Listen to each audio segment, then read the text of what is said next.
Joined again by the Matt Healy. Matt Healy, thanks for the help with the introduction.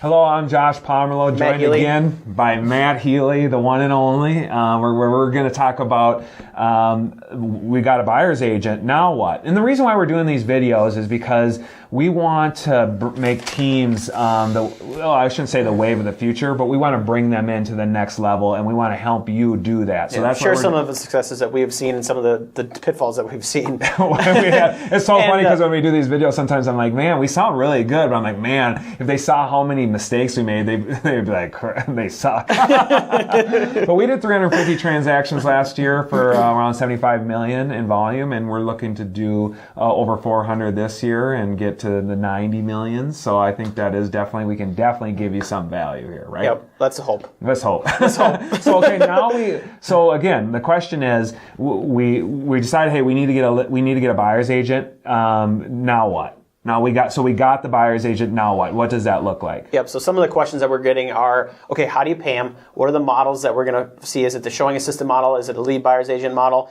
And then what to expect and what your expectations should be of that person, whether it be a buyer's agent or lead buyer's agent. Doing it the right way or the way you may not know if they're a lead buyer's agent day one, but if you follow the recruit select process, you probably have a pretty good idea. And maybe you have a 90-day or 100-day program to find out if they are going to be a lead buyer's agent before you throw them in that role. But the problem with that during that time is you're still lead generating for the buyers and you're kind of handing them off a little bit. You want to make sure that person is able to lead generate at a high level or lead follow up at least at a high level. And I think because this is my viewpoint, when we hire someone, say we don't have a buyer's department, we hire that buyer's agent. My goal is because we want to do, say we want to do 3,000 transactions closing a year. You're going to need a leader in that department that's going to drive that department. So that's the kind of mindset that I'm going to have. I'm going to want someone that is not satisfied with the status quo and wants to bring that to the next level. So that's the kind of person we're looking for. In that first 90, say they're the right fit, and then in that 90 days you find that out, and say over the next 90 days or the next year they drive that department. I think that's when you start having the discussions that, hey, what is this going to look like, and then what should we do to build this out? What kind of model we should go with? And what we've done something a little bit different, because I was even having this conversation over the weekend with a team that actually came over to my house, and we were talking about what should we do? Should we hire a showing assistant? How many showing assistants? We have a buyer's agent, and then we went over what we've done. Yep, and the process and the model that it's kind of a little bit of hybrid. When we started in this business, it was one of the mistakes we probably made was that we hired really aggressive agents for showing assistants, and that just didn't work. Right, and when he means aggressive, he means high talented people, higher vector ones, people that are going to want to get stuff done at a high level. Meaning that in 1 year, and they don't want to just be closing 20 transactions. They're going to push to close 50 transactions and then 75 transactions, and they're not going to be happy with the status quo. Absolutely. So how do you have a showing assistant? The question would be, how do you have a showing assistant that maybe is going to show and sell 30 or 40 homes and just be happy at that? Long term, there's not enough opportunity there. What we've experienced, there's not enough opportunity there unless you hire this very specific type of person. And the type of people we wanted as a growth model is buyer's agents or more lead buyer's agents, personality types. Exactly. To push the whole business forward. Because we knew that, we just thought that if we constantly had to be pushing the business forward as leaders, that we weren't going to get near as far as if we had everyone pushing the same direction. So what we came up with is a little bit of a hybrid. It acts like me and Matt were talking before the video started, because we're like, well, is this a showing assistant model or isn't it? Is it a buyer's agent model? Is it just a bunch of buyer's agents? And I said, it's kind of a hybrid between the two, because we usually hire someone that's greener to the industry, usually hasn't closed that many transactions, and we train them up. We train them up to close a lot and then give them more and more opportunity. And what that looks like in the beginning is kind of similar to a showing agent. Now, that said, we hire so good usually. Well, that's what we try to do, right? Yep. We hire so good of people that they take so much more responsibility right away that it's not really a showing agent model where they're just showing homes. They're getting people under contract. They're lead following up. I mean, they're doing the consultations. They're trying to get the clients into the office here. They're meeting with them, getting them under contract, showing them homes right in the contract. We're a showing assistant model.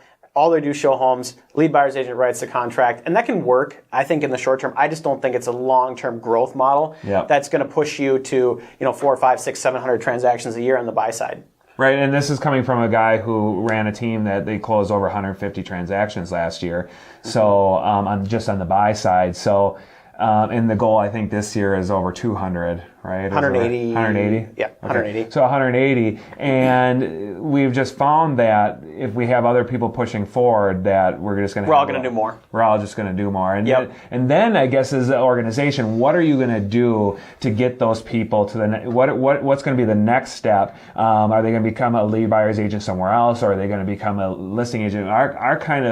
Our thought process going forward has been trying to get because they're aggressive people, to try to get them to the listing side, so that when they get to the listing side, and they've gone through all the buyer's agent and the listing side, they can help other buyer's agents, so they can kind of be a mini lead buyer's agent for their own team. What we're doing is creating an opportunity from them from day one, and they're not just going to be a showing assistant, getting paid a 25% split or whatever it is in the MRA book. Yeah. We have outlined path for them where in a year, 2 years, 3 years, they've got a clear path on on how much income they're going to make and their growth and their opportunity. And the people that we hire need that. Right. Yeah. And I don't think, maybe someday we kind of go around for that, but that's kind of our thought process on that. And I've been hearing from a lot of people that have been having a lot of troubles with the showing agent model and growing. And so that's what we've done to solve that. Not perfect. It just works for us. Maybe for the people that we have here, it works. Maybe for you would be a lead buyer's agent. You'd have a couple showing assistants, and then they would just be showing all the homes for you. Sure. But what we have found out, say you had 150 consults or say you had to do 180 consults, and then you were negotiating 150 PAs because, and then, so you would be just handling so much. And then how do you hire people? How do you grow? How do you lead generate? How do you do all of that while you're basically doing the job of like 5 buyer's agents? Yep. So that's where. So the role of a lead buyer's agent, at least on the Power team, my role, and a lot of people have asked this question, is like, how do I know I have a lead buyer's agent or someone that can do the job at a high level? And some of the things is that I do on a daily basis is, lead generate or lead follow up at a high level, getting them in for consults. I'll pass the leads around. I'll train and develop the agents as they come into the office, and the green agents. So, from contract, understanding how to show homes, understanding every aspect, I guess, of the real estate business. So more or less, I don't know if I'm talking in circles here a little bit, but you want to make sure that person, that lead buyer's agent, is able to talk on the phone, convert leads, train, develop, and understands your business very, very well as building their own business on the buy side and can push that forward. Right, and that's for a lead buyer's agent. That's the type. That's what I would suggest. I would say try to find someone that's going to have that. If your goals are to close 300, 400, 500, 600 plus transactions, you're going to need that. You're not going to be able to do it all yourself, and you're going to need people that have high, big goals, and they build the business inside too. And if you don't feel confident that you're passing on leads, or your best friend, or your uncle, your aunt, whatever that is, you've decided that you no longer are working buyers of any sort or any kind. You have to feel confident that person can take it on and do it at a better level than you.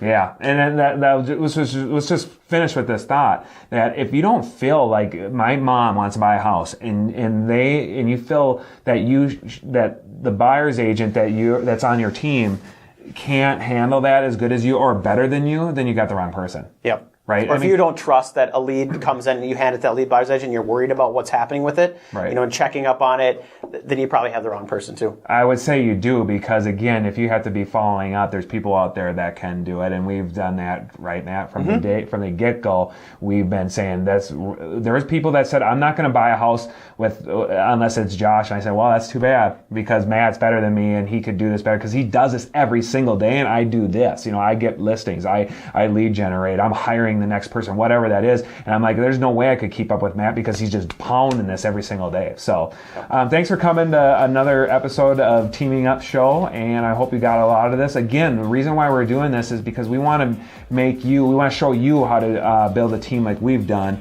and bring you along for the journey. Thanks so much. Thanks.